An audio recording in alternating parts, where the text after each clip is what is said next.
আচ্ছা এই যে উনি আসতো কেন আপনার বাসাতে? উনি আপনার বাসাতে আসলেন?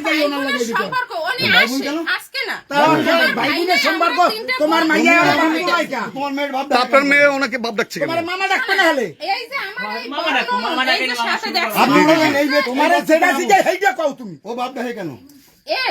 এ বাপ ডাকে শোনেন তারে ভাইরে ভাব ডাকবে, মামারে ভাব ডাকবে। না তারে বাপ ডাকে হ্যাঁ, কেন? এই যে তার নাতি আছে এই বড় বোনের আপনার নাম কি? আপনার নাম কি? আমার নাম মফিজুর রহমান শেখ। মফিজুর রহমান শেখ।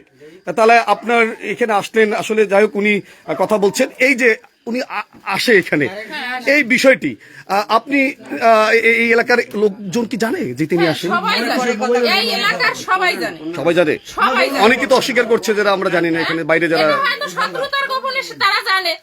এই সে আসছে, আমি এই ছেলে মেয়ে নিয়ে আমি ডাক্তার কাছে গেছি। শোনেন, এখানে যদি কোনো গোপনীয় থাকতে চুরি করে আসতে, আমি এই বিকালে ডাক্তার দেখাইয়া বলেন এই ডাক্তার দেখাইয়া ফরিদরে জিজ্ঞেস করেন, ডাক্তার দেখাইয়া আমি মাগরিবের পরে আসছি। আমার ননদ আসছে কালকে।